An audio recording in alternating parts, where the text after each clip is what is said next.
We are activating your unique self-discovery one show at a time. The Orchard of Wisdom Self-Discovery podcast are at your fingertips, just waiting to inspire and invite you in discovering just how awesome you really are and how to navigate through life in joy, enrichment, personal abundance, in mind, body, spirit, heart, and soul. All the people we bring you are here to serve you on your journey of life. Do enjoy our next show. Good morning, good afternoon, and good evening, everybody. Welcome back to another edition of For the Love of Music, right here on selfdiscoverymedia.com. I'm your host, Sarah Troy. My guest today is John Armato. Oh, music, music, music. But he is the drummer ballad guy. He loves ballads. He loves the smooth, central, get into your heart and soul type music. And we're going to be talking about that today. But also, he's done a fabulous debut album featuring extraordinary music, musicians, and moods. It was produced and engineered by some of the industry's top talent. The album was designed to be a new soundtrack for a lazy Sunday afternoon, romantic evenings, and melancholy midnights. And you'll swear it's long lost jazz favorite. I can't wait to hear it. Featuring more than 25 musicians, including the legends Houston Person, Warren Vashi. The Drummer Loves Ballad is a story of more than 40 years in the making, from intimate quartet settings to sweeping orchestral arrangements. It is rewarding to listen to and is too closely as it is relaxing to listen casually. So we're going to be talking about why ballad music? Because normally when we talk to drummers, it's the bum bum bum bum bum, and that we know that the drummer sets the beat, along with the bass. It's the rhythm that goes, and it's the drums are just something that really has a statement all of its own. And ballads, well, I like the sound of that. Welcome to the show, John. Oh my gosh, Sarah, thank you for that wonderful introduction. I'm delighted to be here. Why ballads? Well, it's a great question, and it's the question that has been a part of the making of this album. The album began 40 years ago in a moment of rejection. And the I very love those first rejections. They're just redirections. That's all. That's right. But eventually it became an album of reflection. Mhm. And that journey from rejection to reflection is sort of embedded in the ballads on the album. So on the very first track of the album, I tell the story of where the album got its name and how I came to do this. And briefly, it has to do with one of the very first jam sessions I ever played. I was 17 years old. And anyone who has been around jam sessions or is a musician will probably recognize they're not really about great musical experiences. They're about trying to show off for each other. And so everybody was playing, louder, higher, and faster. And it was all about trying to impress people. And at one point, the sax player in charge turned around and said, what do you guys want to play next? And I said, how about a ballad? And he looked at me with this anger and confusion in his eyes. He's like, a ballad? What's the matter, man? Are you tired? Yeah. Like the only reason to play a ballad is if you're worn out. And I said, no, I just love ballads. And we didn't play another ballad. We didn't play ballad. He kicked off an entirely different tune. But I have just always had an affinity for this kind of music. And I think it has to do with sort of this emotional baseline. I tend to sort of a baseline of melancholia. Mm-hmm. Frank Sinatra, I think, talked about that too, that was sort of his emotional baseline. And there's something in the storytelling of ballads with lyrics and in the just sort of warmth and embrace of instrumental ballads that appeals to that emotional baseline. That's all I can guess. It's hard to say why certain things resonate with us, but for me, even as a kid, I just loved them. And so as I started working on this, at that time, I thought, oh, okay, this guy is looking at me like I'm trying to run a jam session, but the drummer loves ballads, and I thought that's actually kind of an interesting title. Mm-hmm. And I carried it around with me for decades until I finally decided to make something. And so it became this tribute to relationships and reflections on aging and sort of a testimonial to friendships and all of these reflections that come through. And it became very much the mood album that I wanted to create. I love it because, we're we're into too much stimuli as it is. There's a lot of static and stimulation and everything else. And what we're always telling people is slow down, be present, Right. center yourself. And if we can have some music that can take us to that place, just to calm down, take that breath, allow the music to come into us. It's I always say I love the music that makes you kind of stretch out. You know what I mean? Like I a like the cat. way you I like the way you express yourself. I couldn't agree more. And you used an interesting phrase. You talked about letting the music come into us.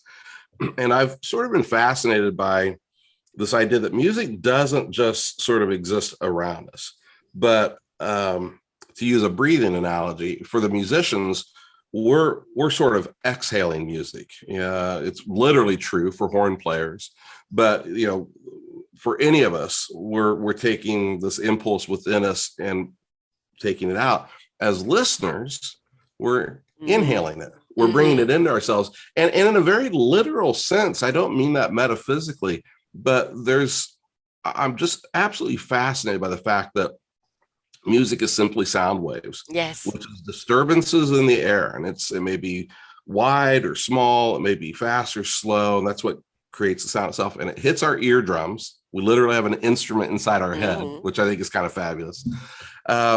And then the brain translates that into these electrical impulses that somehow get decoded as feelings or perceptions. And so music is literally coming inside us from inside someone else. And I don't know what that means. I just know that it's kind of, I think it's kind of magical and kind of wonderful. Now, I can tell you what it means, actually, because I've done a little study on the music, and especially for 10 years of doing these shows and interviewing musicians and scientists and everything else. The actual frequency of the music can reset us inside, reset our psyche, reset our equilibrium. And when there's certain music that we're drawn to, and it calms us down, and we can feel just a whole equilibrium come into flow. We are flow creatures. Everything about us has to flow. Our blood, our oxygen, our energy needs to be in flow. And when we're in static or anguish or anger or anxiety, that flow stops. And music helps kind of reset that flow back into a rhythm. And scientifically, it's been proven to do that inside of us, right? Yeah. So that is, that's why music therapy. And that there's a music therapy of just literally putting on a piece of music that warms your heart, that feels like it wraps its arms around you. I don't think there's any doubt about it. And I have two sort of personal sayings. I love to take walks, and I always say to myself, if I'm not feeling quite energetic enough, or I know I should get out, but I'm in the middle of something, I'll just say to myself, a walk never made anything worse. No. And music never made anything worse. No. It's just it's a kind of a twisted way of saying it, but it does provide that reset. And I can think of very specific pieces of music and very specific effects that it has on me. There's the Piazza from Andrew Lloyd Webber's Requiem, which is just so literally divine, that it makes you just want to cry. It just touches you in a way that's almost an autonomic response. When I listen to Pat Metheny's First Circle, there is something transcendent of language in there. There is a yearning that comes through in that music that I feel and recognize and know and can't connect to in any other way. And there's piece after piece like that. As a matter of fact, on the Drummer Loves Ballads, there's one of the real gems. One of the gems on the album, I think, is The Shadows of Paris, which is a Henry Mancini tune. And on the album, it's sung by a young woman named Lucy Winans, who has just incredible talent. And as we were working on developing the piece, I was moving around the apartment, listening to some classical music and just doing some things one day. And I love the Brahms Third Symphony, especially the third movement, which is one of the most melancholy pieces of music I know. And I was listening to this and I thought, harmonically, I think the Brahms and the Shadows of Paris are compatible, and they're both in 3/4 time. And anyway, I had a long conversation with the arranger and the producer and decided to use an excerpt of Brahms' Third Symphony, Third Movement as a prologue to Paris. So on the album, it's the track immediately before. It sort of sets the stage for the mood of the Shadows of Paris. But that's one of those things where it's just ineffable. There's something about that piece of music that that just creates a mood, that creates a feeling, and it to me became a way of introducing this companion feeling that comes through in the Shadows of Paris. And I have all kinds of pieces like that I can turn to if I want to feel a certain way. Right. So yeah, it's remarkable. I was on Facebook this morning before we did the show, and there was a piece that came up in memory, and it's actually from the celebrity dancing. It goes back a few seasons of a deaf guy dancing, and he wasn't one that could feel the vibration from the floor or feel the vibration from the music. He hears nothing, but he says that he tunes in to the energy and the vibration of the person he's dancing with. Oh, fascinating. And they dance to the sound of music, to the sound of silence, which is a beautiful number. They went on to win, but that particular piece, I've watched it over and over again, and he couldn't have expressed himself more. And this is literally just tapping in to the music in her, to the energy and the essence that she left out. And that's how music can transcend, is it? Because it becomes the expression of who you are. And she was expressing that music and all of the feeling, and he was picking it up and responding and dancing to it. And they put on a piece that was magical. Oh, I can't imagine. It'd be an amazing thing to see.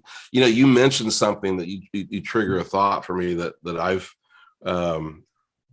found very profoundly helpful in the making of this album. Actually, as a precursor to making this, there's an incredible, wonderful, probably preeminent music historian and critic named Ted Gioia, Gioia,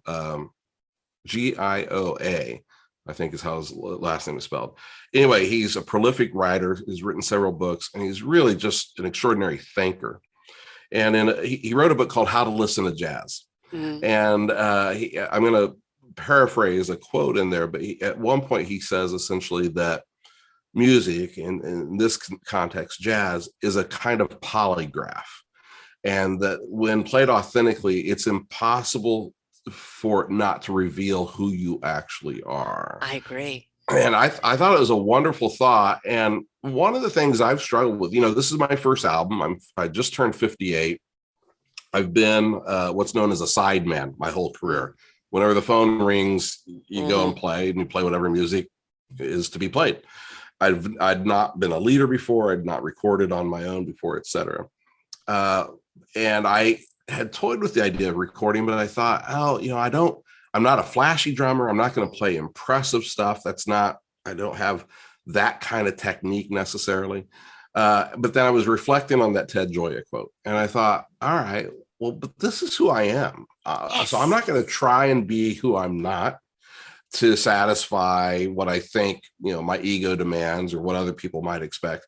And I really felt like that phrase honestly gave me permission to just indulge myself. And I've developed a phrasing throughout this project of, to create selfishly, but to share unselfishly. So this album I made for me. I made the album I wanted to hear. I made the album that I wanted to be a part of.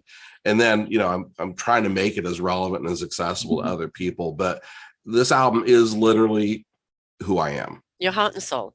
And, but I do agree with the music reveals the truth within you, because it cannot lie the way it makes you feel. That's right. Whether it's revealing you're feeling sad, mad, glad, or joy, it's going to make you feel, and you have to acknowledge those feelings. And sometimes it's the waterworks that it switches on, and other times it's a revelation. For me, as I said, music it has a huge healer. I have fibromyalgia, and sometimes I can be in a lot of pain or even depression, which is part of the disease, and music is my healer. It removes me from where I'm at.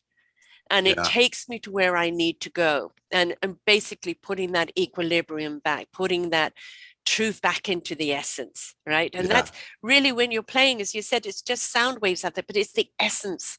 It's the feeling, it's the transcending of those notes, of how they then penetrate into you and how they make you feel and reveal. I think it's true. You know, on my list of things to read is a Ted Gioia book. I not long ago finished reading his real masterpiece is his latest book called Music: A Subversive History, and and he sort of takes this sweeping view of the history of music from even ancient times to today. But he's written a book about healing songs. Mm-hmm. I think he has a trio of books: healing songs, work songs, and love songs. And one of the observations he makes about healing songs in the book, The History of Music, The Subversive History, is that the idea of music as a performance for an audience is a relatively new invention. Mm-hmm. That wasn't always the function of music. That the earliest function of music, or one of its earliest functions, was healing, was used by shamans in various ways to improve the well-being of an individual. And it can kind of start to sound a little new agey and that sort of thing. And I don't know exactly how I feel about all of that, but there is a trance-like state that I know I can get into as a result of music, that others can get into. I know that is not unlike a meditation practice, which has impact on our blood pressure and heart rate and all these sorts of things. So, you know, I don't think it's that far-fetched. Again, going back to this sound waves riding across the air and coming into us and triggering electrical stimuli. But I'm fascinated by that idea that the idea of music as entertainment is actually sort of very recent in the span of time that music has existed. But you think back to the music, really, what were kind of the first instruments? And they were the drum like. You know, they were the drums to call people to rituals or rhythms. They were the drums to call people to war. You know, it was the very beat that got people into the beat. And we were talking about South Africa beforehand, which I was saying, you know, go and listen to their music. It will really, because there is something about when they're just literally getting into the song and their rhythm, it's always that beat, that like drum beat that's there, and it's so intoxicating. And it's not just done with their instrument, it's their entire body that is in it. You keep triggering great memories for me. The same festival where I played this first jam session that was this moment of rejection that became the album title and the whole album. I saw the New York Jazz Quartet perform, wonderful ensemble, and Ben Riley was the drummer. And I was talking to him, and he was very kind. And on a break, we walked across the street and got some barbecue together, and we were chatting, and he was giving a young drummer a little bit of his time. And I was talking to him about the concept of keeping steady time, you know, which is the main thing people think about in terms of the drummer's role, is the metronomic quality of steady time. And I'll never forget, he said, man, it's just like walking, one foot in front of the other. You just don't stop. You just keep walking. And I thought it was a beautiful way of understanding this thing that we tend to overanalyze academically. And he was just, you know, just embracing it as a part of breathing and walking and living and his DNA. And that, you know, his very walk was a reflection of time and rhythm. And I thought it was kind of a beautiful thing, really. This last Saturday, I saw the Stars on Ice here in Victoria, and there was Kurt Browning. And, you know, Kurt Browning's in his 50s now. He's had cancer. He looks phenomenal. And he's not doing those big leaps or jumps and things like he used to do. The artistry of what he does now, just in a simple movement, with the rhythm of the music, the way he moves his body, small or big or elongated, you know, he became the painter on Yeah. ice, Right. and when you listen to a piece of music, and this is why an awful lot of artists do listen to music while they're painting, Sure. because it will dictate that brush and where it's Yeah. going. Yeah. That's obviously dances, the music. Without the music, where is the movement? You've got people who write. My brother is an author. He's always got some classical music there, Yeah. and it's the stimuli, it's the centering, it's the inspiration, Yeah. it's the companion Yeah. on everything we Well, do.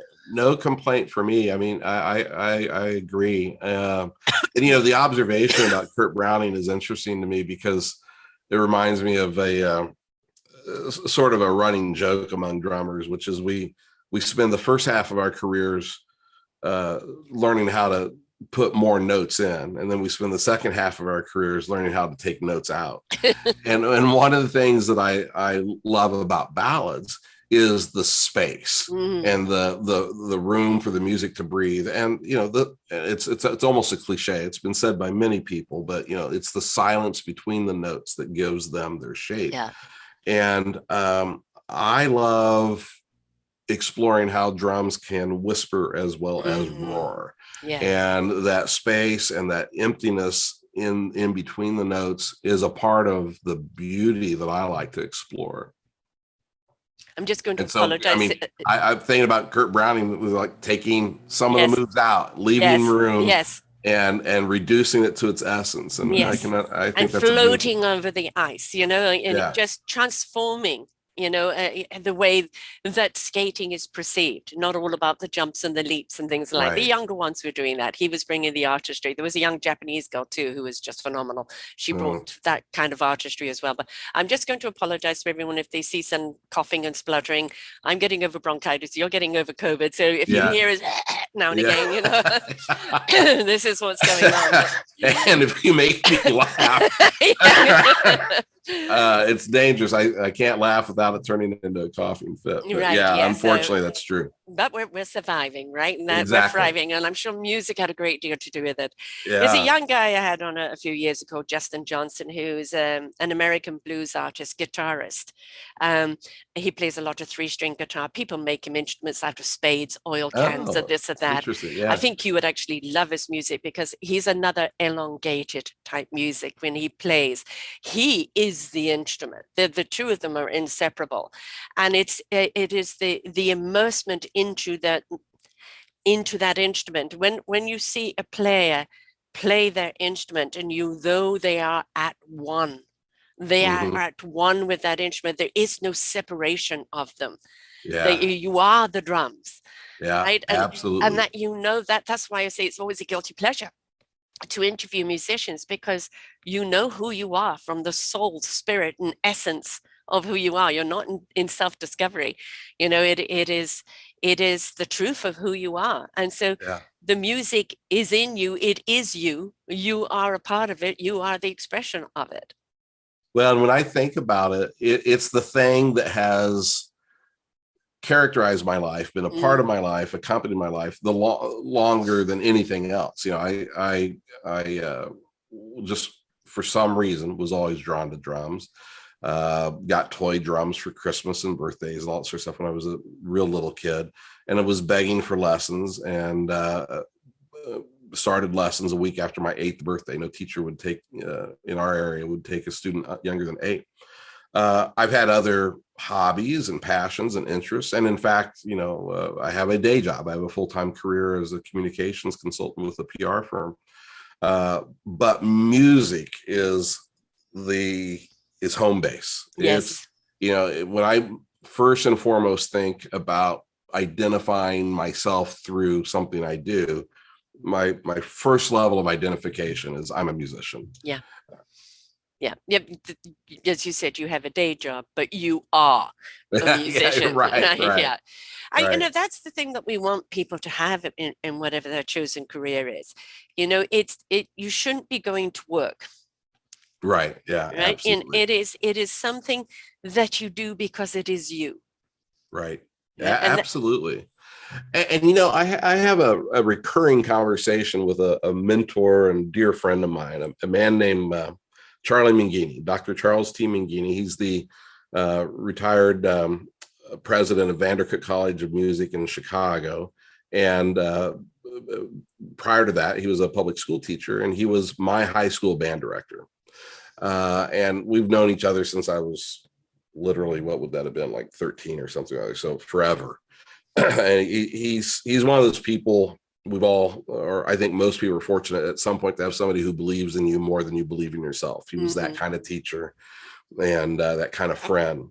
But we talk a lot about the value of music education. And I was on the board of trustees at Vandercook College of Music for a dozen years or so. And this is a very common topic. And there's the super practical school of thought among some people that's like, well, you only do it if you want to become a musician, and that's not a very, safe career or whatever, but you do this because you want to perform. And then there are people who sort of make the case that, well, the research, and this is all true, has shown that kids in band, orchestra, or choir have higher GPAs, they perform better in other areas, and music teaches you math and science and all these sorts of things. And all that is true. Where I come down to it, though, is that I think job one of music education is simply to expose young people to beauty. And that beauty is its own reward. It doesn't require any other defense or purpose. And there's not a lot in our structured education that is about beauty. Yeah. It is about the emotional experience of something that creates awe. And I think that that's where the lifetime value of being a musician or studying music or being a music appreciator comes into play. It doesn't matter if you have a day job or not. It doesn't matter if you're famous or not. It doesn't matter if you even stay on your instrument or not. But if you have this touchstone that helps you appreciate beauty in the world, I don't know that there's a higher purpose we can ask out of music education. I don't care what job you do and what what you've aspired to or how high you go. Music had a part to play in it. Oh, unequivocally. Yeah, unequivocally. Whether you play or whether you listen or whether you just appreciate, it's, I hate to see these constant cutbacks in schools over the music. We also know psychologically how it is so releasing and so appealing and so expressive. I mean, there are many people who simply don't have the words, but speak through the music. Absolutely right. Yeah, that's absolutely right. And it's interesting. I think it's taken me longer than I'd care to admit to really acknowledge music as that alternate emotional language. I mean, I've known that and accepted that and believed that, but I think I've experienced it more as I've gotten older, that there are simply some things that can't be said, and that it's not a metaphor when we talk about music as a language or a universal language. It is a literal thing. It conveys meaning and feeling in a way that other tools of expression don't allow. I have a 13-month-old grandson, and I've introduced him to music. Good old Google, they have there, Google, play Nat King Cole, play Justin Johnson, play a few others, and then I'll see him. He'll look at me like with a smile and start grooving. And I know which kind of music he likes. He likes a bit of techno too, because then he starts swinging.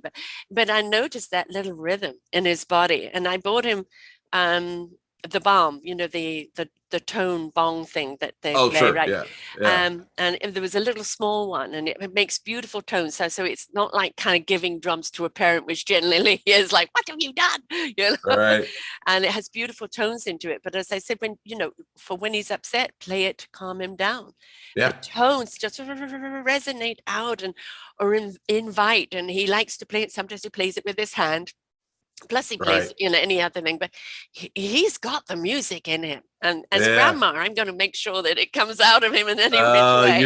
You're a good grandma. Everybody needs that person who will lend that support and encouragement. I'm one of 5 kids. I'm the youngest of 5.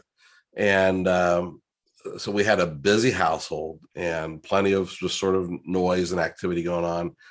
And when I think about the fact that my folks said yes to drum lessons and then said yes to drums in the house, and there was about a 7-year period where I was practicing in the basement steadily as I was taking lessons and in school music programs. That's not pleasant. I mean, I'm a drummer and I wouldn't want to hear a starting drummer Right. practicing It's downstairs, like the and that's violin too, right? that is that was a supreme act of love. Yes. As I think about it, I lost both of my folks in the past couple of years. My mom died right before the pandemic of a brain aneurysm, and then my dad died of COVID at 92. Wow. Actually, 2 years ago today. This is the exact 2-year anniversary. Play something nice for him. Thank you. But for a parent, a grandparent, an aunt or uncle to give that kind of gift, that not just the instrument or the lesson, but the room, the space, the time to explore, I just think that's extraordinary. And it's a gift beyond belief. My folks didn't see the album come out, unfortunately. However, there's a song that I wrote for them. I wrote the lyrics, and the piano player Wayne Hawkins on the album composed the music. But there's a song on the album called "At the Trocadero" that is for my parents, and it's sort of tells the story of the summer they dated in 1955. And the origin of it is that my entire life, from when I was a little kid to just before they died, whenever they heard a really sort of slow and sultry, especially like tenor sax, a beautiful ballad, something maybe a little sexy or great slow dance kind of thing, they would always say the same thing. That's just like the kind of music we used to hear at the Troc. And the Troc was this club I'm from Kansas City, Missouri, and this little neighborhood jazz club in the 50s called the Trocadero. And summer of 55, when they met, they would go there, and that became their benchmark for what beautiful music was. And I just really loved that they carried that with them their whole lives, the Troc. Yeah. So I wrote "At the Trocadero" to sort of tell that story. And that's one of the ways that I could try and say thank you for them being those amazing nurturers of music in me. And it's also one of those moments of reflection that moment of rejection at the jam session allowed me to create on the album.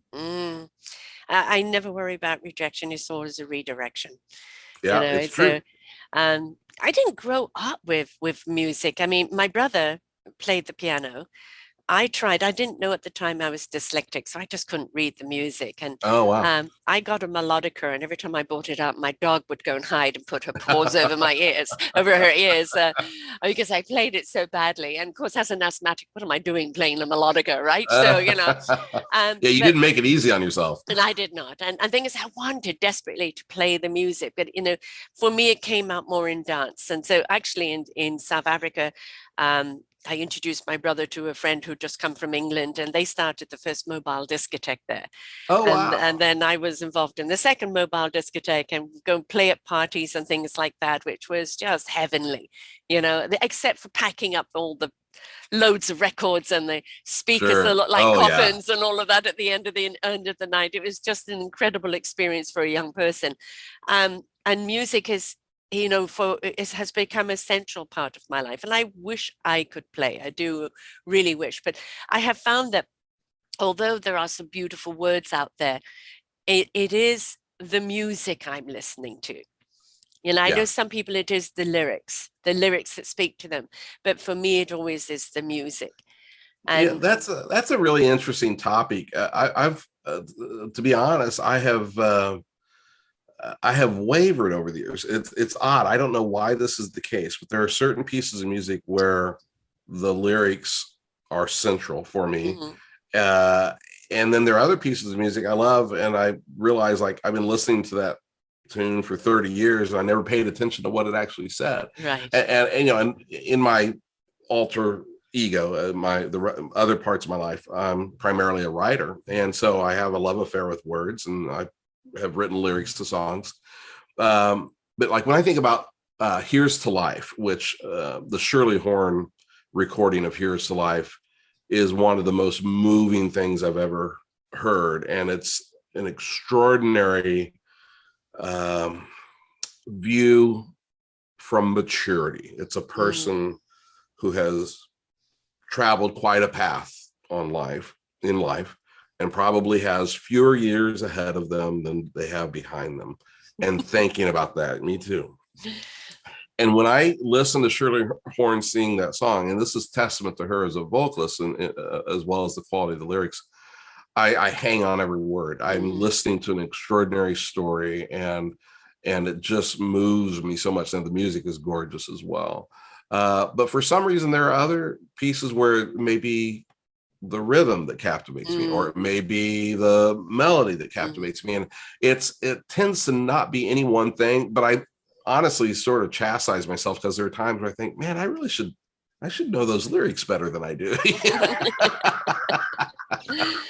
I think it really is, the thing is, I'm always saying this to people in life, don't dictate, allow. When we allow and allow ourselves to truly be tuned in to who we are, our own music will come out in whatever form of art it's meant to be, whether you are a speaker, a writer, a musician, whatever you are. We're so busy dictating and dictating on expectation of what I think people want. And when we allow, that's the true artistry. That is the true expression of who we are. And if we can tap into that without the dictation, without the expectation, without the assumption, we then really do deliver something that is going to speak to the people that are ready to hear what it is we have to say.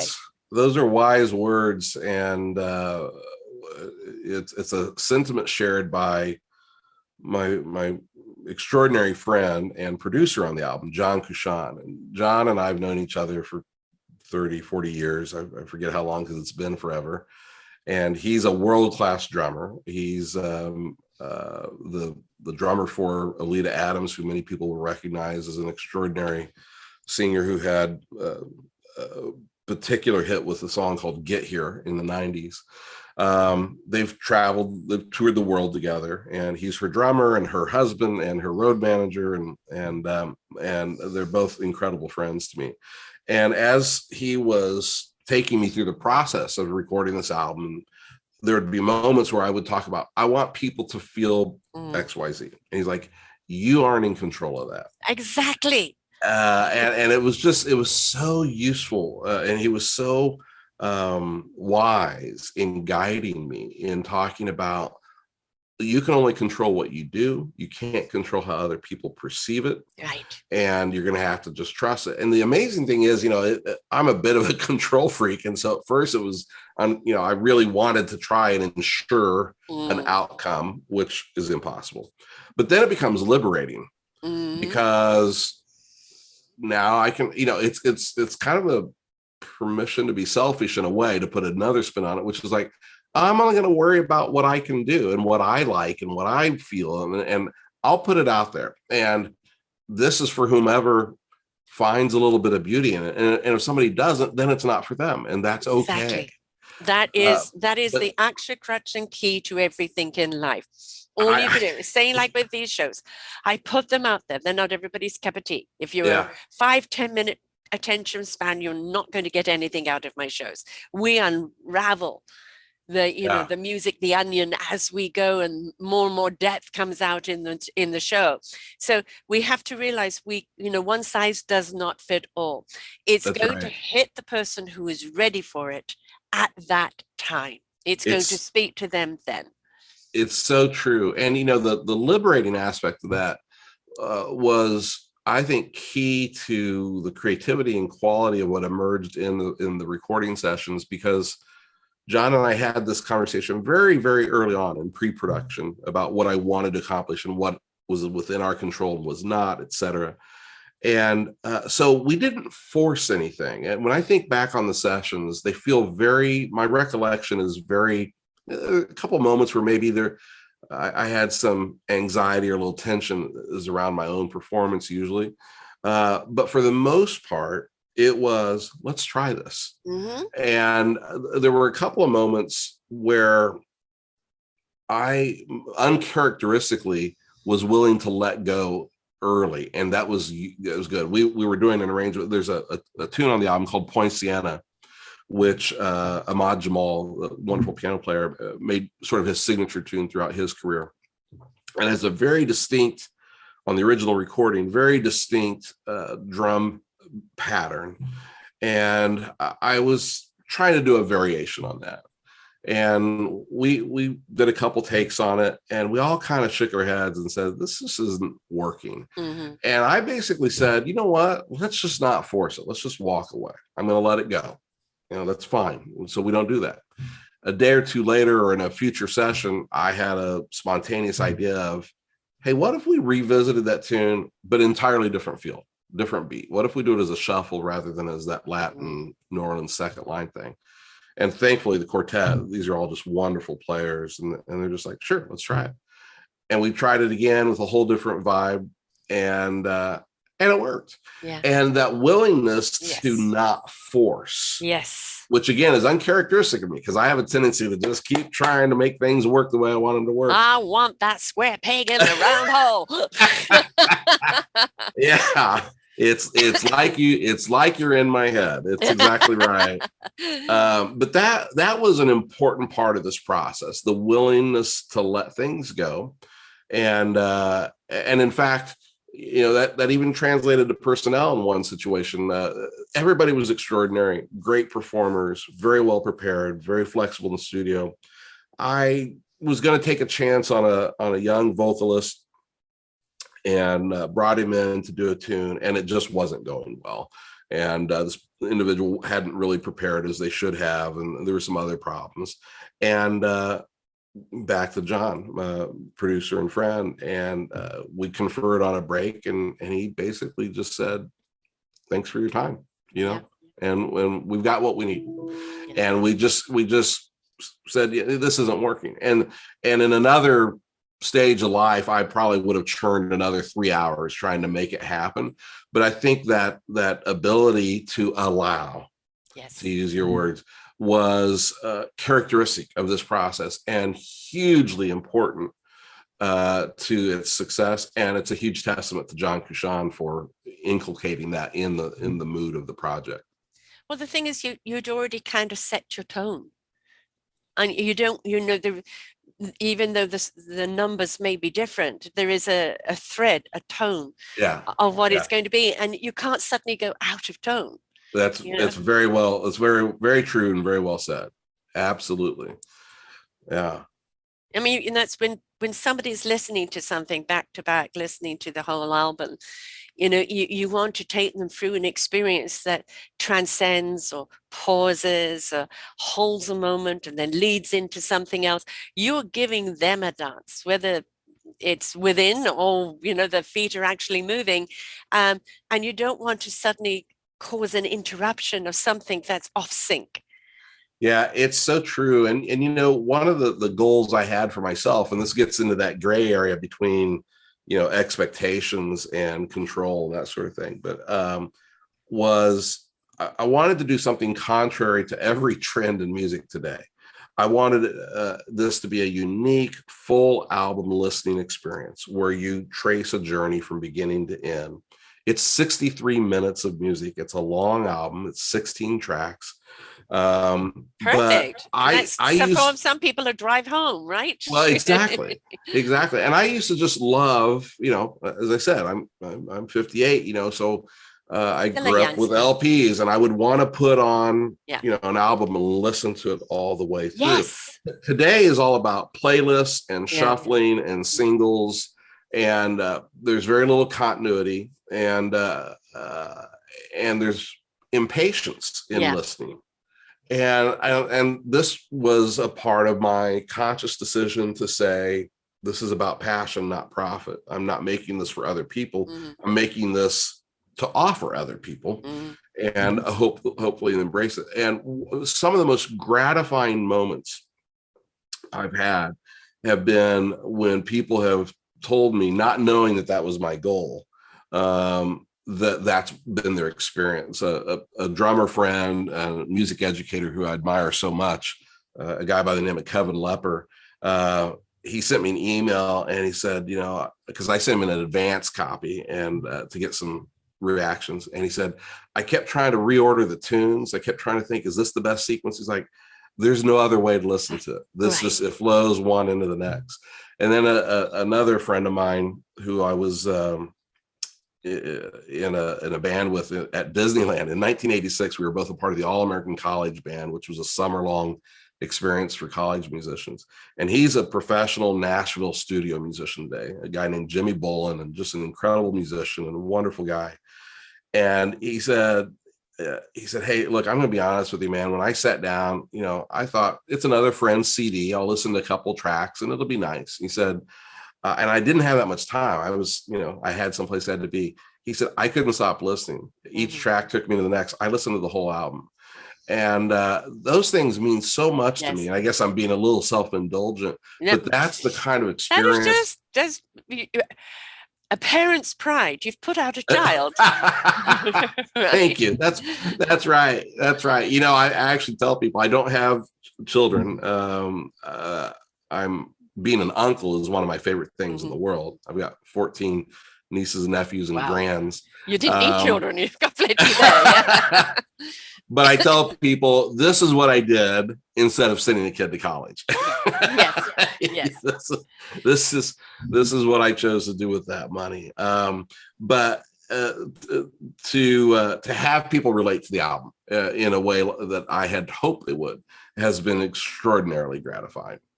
I think every artist puts something out and you hope that it's going to be well received. But, I'm always saying to people, have podcast parties. Everybody listen to the podcast and come and discuss what each one of you got out of it.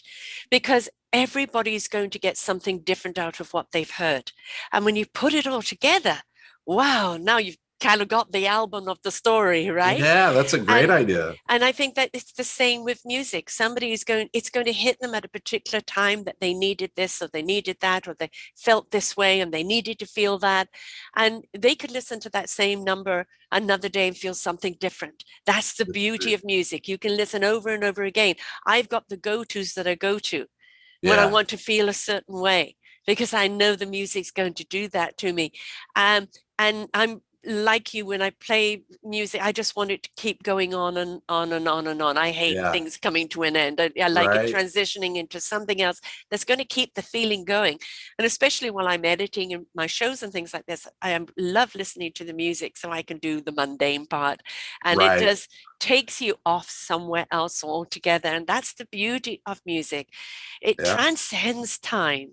It does. It does. It literally can take you places. And, I came to meditation rather late in life, and I don't have a regular practice, but when I do take the time to do some simple meditation, it's always beneficial. It's always calming, and it's always focusing.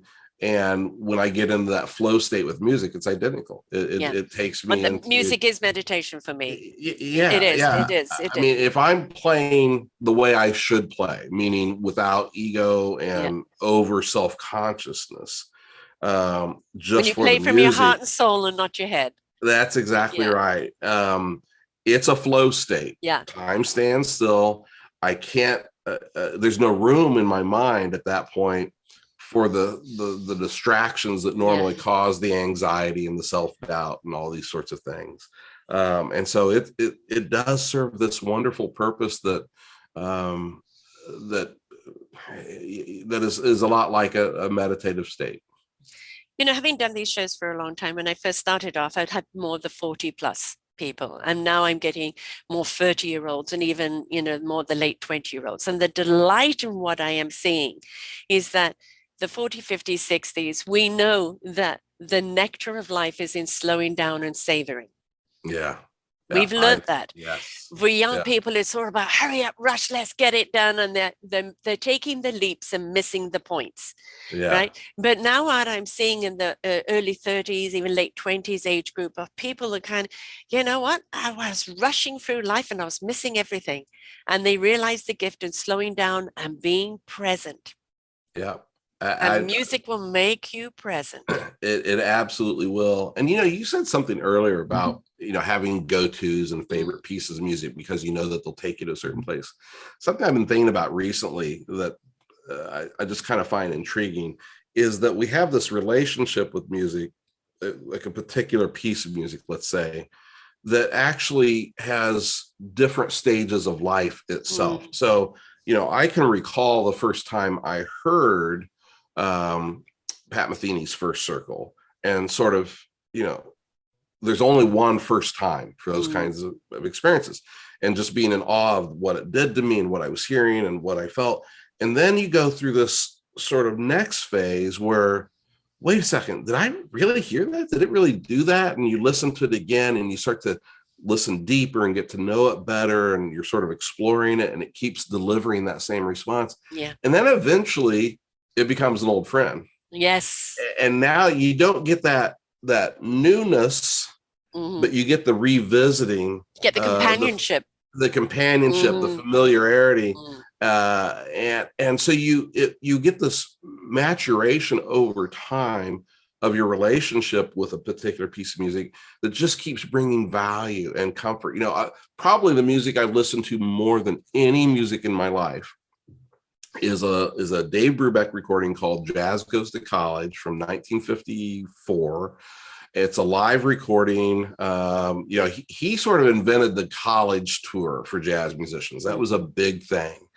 And I adore this album. I sort of discovered it in my parents' Magnavox console. And starting when I was in junior high, like 7th grade or so, I'd come home from school, I'd put on Jazz Goes to College, kind of drift off into meditation or nap on the couch listening to this music. I've been listening to that record since 1978, 1979 or so, and could sing every note of every solo. Yes. And I know exactly, and I never get tired of it. It's fact, it's almost emotional to think about it. And that relationship I have with it is a kind of emotional intimacy that I don't know how else to describe. It is a companion that just keeps offering comfort and beauty. Darius Brubeck, his son, is my cousin by marriage. Oh, you're kidding. Oh my gosh. And I interviewed him back in 2019. I do invite you to listen to that because he talks about his father and the impact that he had on Poland. And Darius himself went over to South Africa and started a whole jazz group in the universities, crossing color boundaries. Wow. and also crossing education boundaries, and has started this whole beautiful platform, and he plays his music in that as well. And very often I will listen to him because the influence of his father there. But he's married to my cousin, who actually is his manager. He got COVID too, and he got it really bad. We thought we were actually going to lose him. He was in a coma and everything, but he's back now playing. But when you listen to his story about his father and how what he did for the underground in Poland and how they honor him, and then what he's done in South Africa to open up the music to the people, and of course his quartet and his playing, this is the thing about music. We know what it does to us, but when we hear the story of what else they're doing, right, it is absolutely wonderful. So I think you would actually enjoy listening to his show. I'm delighted to hear that. I'll have to check that out. Thank you for that. And he's one that, music, his wife, my cousin, is the manager, because for him it's the music is everything, right? And it's as I said, I always wish I had played an instrument, but I think my instrument is something different. I think there's probably a lot of truth in that. And for what it's worth, just about every musician I know has some lingering wish. I wish I'd studied more piano. I wish I'd studied more theory and harmony. I wish I knew how to write and arrange. And just about everybody I know is like, yeah, I should have spent more time on this, or I wish I'd picked up that instrument as well. It's such a vast world. Victor Wooten, who's this incredible modern bass player, has a quote that I adore. He said, studying music is like counting to infinity. You never get closer to the end. You only get further away from the beginning. And I just, Good it's, quote. the world of music is so vast that I will die with jealousy in my heart for not having had a chance to have even more of it. Well, I mean, this is why, I have this genre for the love of music, because it's my guilty pleasure, because music means so much to me. I love interviewing musicians because you are so true to your truth, to your music, to your being, to your essence. We ask people to step into the essence of who they are. Yeah. Self-discovery. And the analogy I'm always taking is discover what your instrument is, learn how to Right. play it well, then Yeah. join an orchestra where you can, Yeah. in harmony, create a symphony that resonates out to everyone, right? Wonderful. Yeah. Wonderful. I love it. I love it. It's good advice. But that's all we have to tap into the gift that we've been given, the gift that we are. And when you start comparing or competing, you are going to go away from your gift. When you tap Yeah. in from the inside out into what your gift is and nurture it and water it and allow it to grow, it will take you to where you're meant to be. Yeah. More wise words. I will probably quote you on that. The idea of comparing and competing, taking us away. It's true. It's Mhm. very true. I mean, when you put this album together, yes, you had a little bit of control thing. I want to do this, I want to do that. And then you had a very good mentor, just allow. And the more and more you allowed, and the more it became your truth, and the more it became your essence. And now it is your statement of being. Yeah, it is. It is. And, it's odd. It simultaneously is the album I wanted to make and something that I never could have predicted that Yeah. evolved along the way. And I've been involved in, one of my titles in my day job is creative strategist. I've been involved in the creative process my entire life and my entire career. And I understand how creativity works. And it is a thing of beauty to be in the midst of it where you say, I'm going to trust that I plant this seed Yes. and see how it grows. Water, nurture it, and allow it to grow. Yeah. Yes. And what this became exceeded every expectation, met my initial modest expectations, and then blew past them. Right. In a way that would not have been possible had I tried to control everything. But we constantly said, ooh, that's something. Let's try Yes. that. Let's do the more Yes. spoken word. Oh, let's try adding the classical with the, okay, how about we do that? And when you allow, the idea will drive. Dave Chappelle has a funny way of talking about, sometimes, you try and be behind the wheel, but sometimes the idea shows up behind the wheel of the car, honks a horn and says, get in, I'm taking you for a drive. And Yes. you say, where are we going? And the idea says, shut up, wait until we get there. Right. you Right. And the thing is about a drive, if you just allow yourself to explore, what is revealed. This is why I say, what is revealed in silence? Yeah. Right? People aren't silent enough. And if you just go into the silence, what needs to be revealed will be revealed, whether it's the words, whether it's the tune, whether it's the inspiration, or whether it's the illumination, it will be revealed. But we do not go into that center time where we just go, okay, universe, Yeah. I am open, ready to receive. Yeah. I'm with you. I'm with you. Wise Well, words. clearly, because you created a whole entire album because you allowed. Well, yes, I'm sort of in awe when I look back and realize that this thing actually happened. It's because it feels of me, but also separate. It's like, wow, look at that thing. Yeah. I suppose that maybe is how parents feel. Yes. There is something to that. Oh, yes. Yes. It's, this is of me, definitely, but a voice of its own, an individual of its own. And so each one of these numbers has now become an identity of its own. It's true. Birthed by you. Well, you've given me a lot to think about, which is always exciting. I enjoy these kinds of conversations because they provoke new thoughts and make me examine what I think I know and what I believe.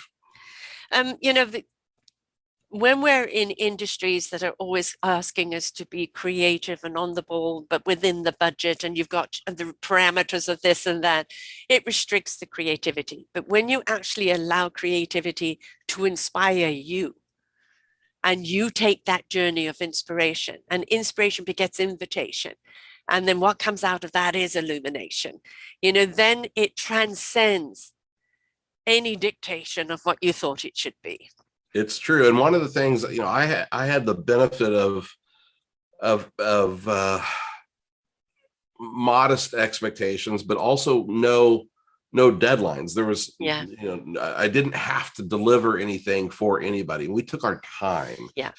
It became somewhat expensive, but I'm very honest when I say I made a conscious decision. This is what I'm going to do with my money that other people might send a child to college with or whatever. Now, I started off, sending a kid to community college, and they ended up going to Harvard. So, it evolved over time. I paid for a couple. Look at the education they're going to get.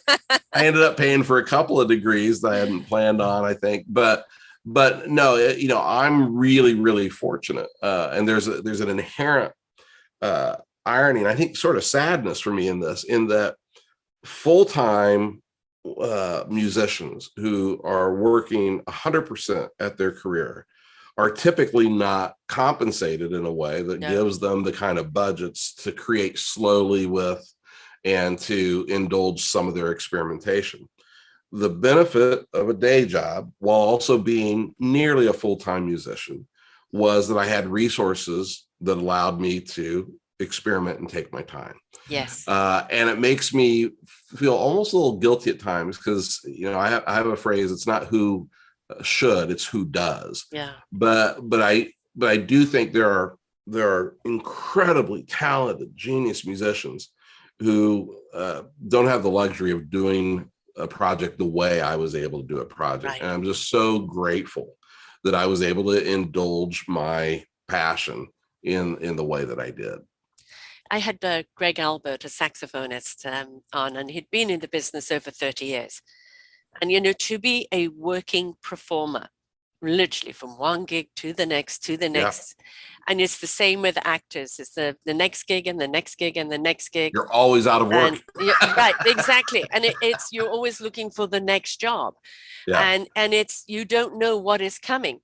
And that's the thing. And I think that is the importance of, if you really love what you do, you be present in the moment, and you can throw those seeds out to tomorrow. I'm throwing them out. Hopefully if they're grown, I got something to go to tomorrow. But when you are truly representing your why you're doing it, that you are the music, that you couldn't do anything else but the music, that in the essence of what you put out is received in so many ways, it becomes that invitation for the next gig and the next gig and That's the next right. gig. But it is not a secure job. There are very few people that end up at the top making the millions. That's right. Oh my gosh. Absolutely. And talent and fame are not intimately connected. Not at all. I'm constantly in awe of just the massively talented musicians I run into in my daily life, and they're not necessarily on world stages. Some of them are, but genius talent is in every nook and cranny that you could imagine. It's everywhere, and that's not always rewarded the way we'd like it to be. No, I've actually interviewed people who are musicians advocate who have taken on the business side of it, to allow musicians to be the musicians, and they've taken on the business side or help them to become the businessmen, because this is, you've got to wear the business hat as well, which is very, very difficult for a lot of musicians. And we're the ones losing out on the artistry, the starving artists. Why should they be starving all their lives? We know how important music is, and this is the thing with streaming. It's all very well that you're listening to the music, but please support it. Please buy it. This didn't happen out of the thin air with no cost, as you said. It cost Harvard, right? double diplomas there. So we need to respect what that music does for us, and pay it forward by supporting, right? And that's that is something I think that is just outright respect. I think it is too. And in fact, going through the process has made me realize that I've gotten a little lax in some of my own convictions, and I'll stream a friend's album or whatever, and now I'm like, no, I'm buying this. I'm buying this. You absolutely should be compensated for this. There's no doubt about it. Absolutely. And I mean, I loved your introduction video of how you actually came about, and you've got a great talking voice there as well, which is Oh, really, thank really you. cool. But yes, let us support the artist. Let us, okay, you're going to listen to it. It's right here on his page. It's, you're going to listen to the music, but if you like it, support it. My station is completely run by support. Sure. Donations for other people, and people should step up and say, this, I really enjoyed this, it made me feel good. Well, if you're buying an ice cream or something else that makes you feel good, don't you have to pay for it? Well, that goes for the Yeah. same with music, folks, right? Yeah, thank you for that advocacy. There's a catch-22 because you want your music to be available. Yeah. So the Drummer Loves Ballads is available everywhere people buy, download, or stream their music. So, Apple Music, Spotify, Pandora, all that sort of stuff. But I won't be shy in saying I do hope people will purchase it. Yes. It's on Amazon. You can buy the CD as well as the digital downloads. It's on my website, which is simply the drummerlovesballads.com. And I don't think people will be disappointed in their No. investment. No. This investment isn't just listening to good music, it's what the good music does for you. Consider it medicine, consider it stress relief, consider it Right. inspiration, Yeah. consider it illumination. The music is going to take you through the entire gamut. And if, at the end of this album, you are just feeling absolutely awesome, pay the therapist. I love it. Yes. So they can find it again on the, I've got the wrong computer here, the wrong mouse. Yeah, So the website is the drummerlovesballads.com. And fortunately, I've had quite a few reviews and mentions. So if you just Google it, even it'll pop up pretty readily. But the website is the drummerlovesballads.com. And I do hope people check out the website because I say we because there's a whole team of creative people involved, wanted to tell the backstory on all of the tunes. So there are video liner notes for all the major tracks where you can hear me talk about why I chose that tune and what to listen for. And there are bios on every single person who contributed to the album. So there's 28 musicians, 6 engineers, graphic designers, webmasters.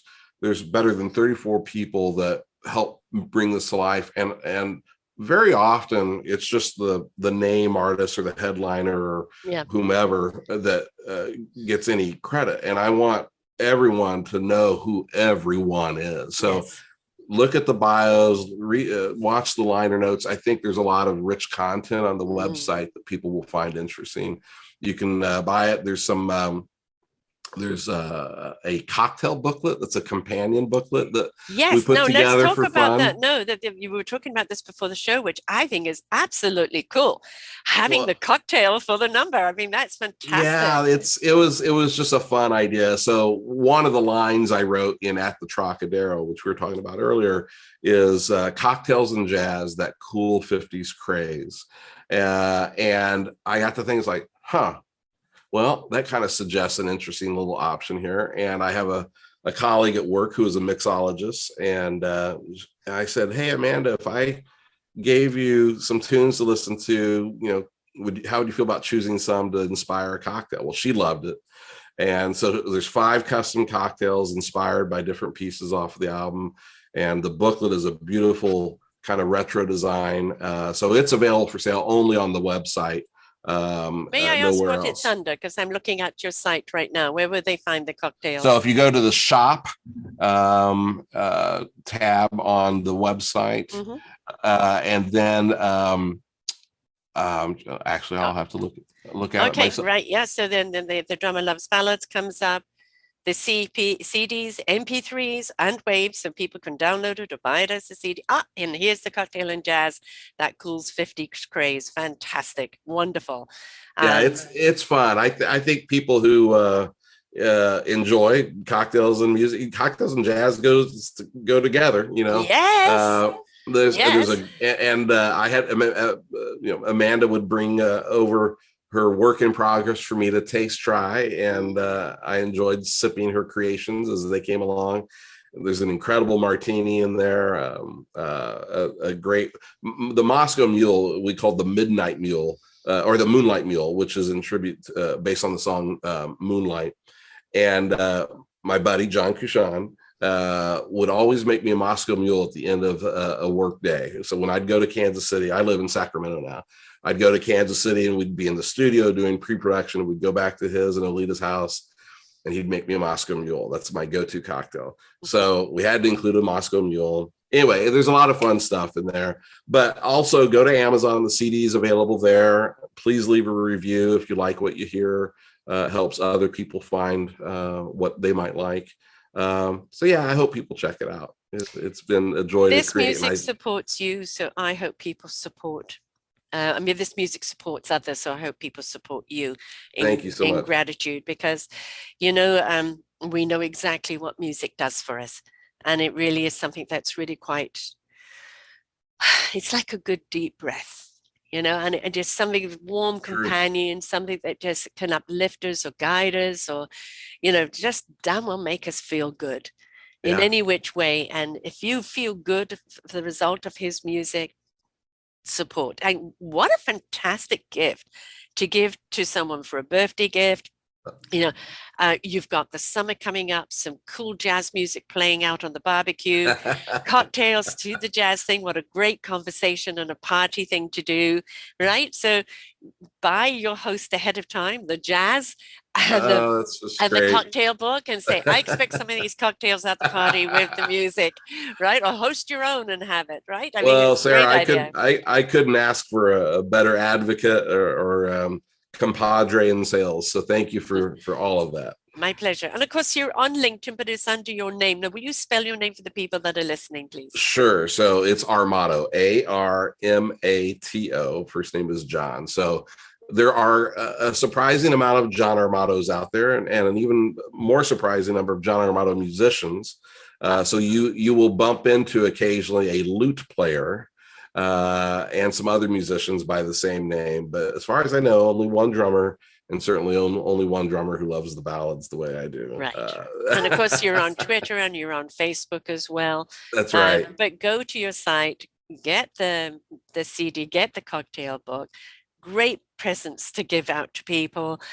Great conversation to have while listening to the music, and just setting the mood, right? You know, we're all still coming out of this tension of what's going on in the world with COVID. You've just had it yourself, you know. And it's like we need something that's just going to take us out of the into the so I want to just extract that sound bite and make that like a testimonial on my website. We want the meow. That makes me happy. Thank you, Sarah. That's thank you. Fantastic. And we're going to close out with one of your numbers. So which number are we going to close out with? I recommend The Shadows of Paris. I think that's I think people will like that. It's popular. It's been getting worldwide airplay. It's a combination of the quartet, several guest artists, a wonderful young singer named Lucy Winans, and it gets right at that melancholy mood that this whole album is about. Wonderful. Well, thank you so much for coming and sharing with us, John. Oh, thank you, Sarah. It's been my delight, and I appreciate you having me on. My pleasure. And folks, just sit back, listen to the music, get into the mood, then go to his site, buy the CD, buy the cocktail book, and continue the mood. Until next time, folks, bye for now.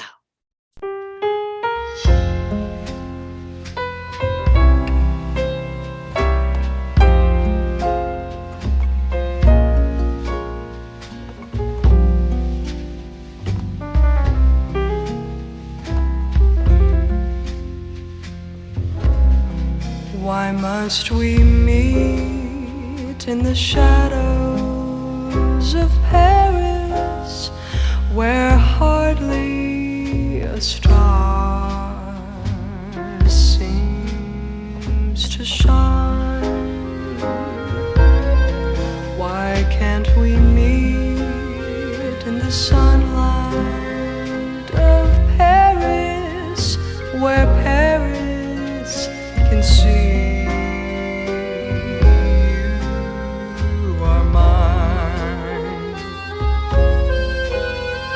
Have you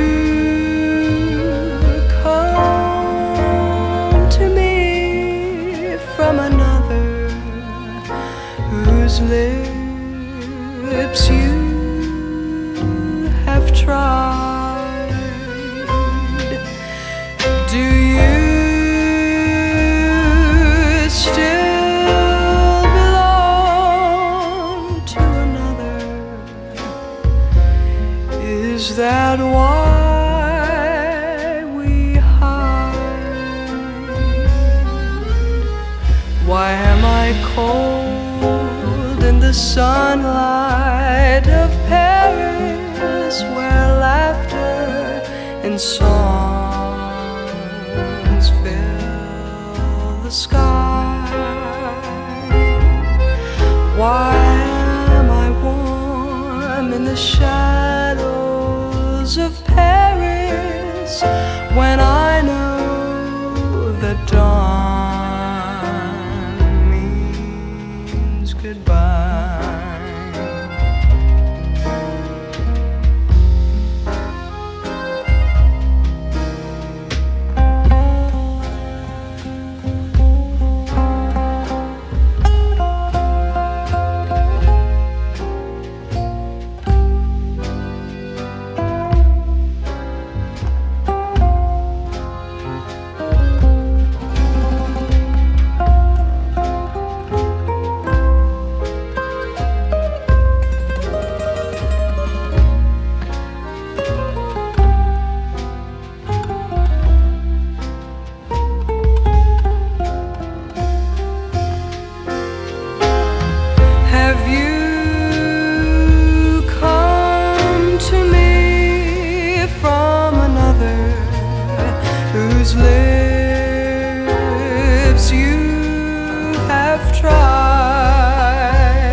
Sunlight of Paris, where laughter and songs fill the sky. Why am I warm in the shadows of Paris when I know that dawn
Pourquoi j'ai froid sur le soleil de Paris, les rires et les chansons remplissent le ciel. Pourquoi j'ai chaud sous les ombres de Paris, quand je sais que l'eau veut dire adieu.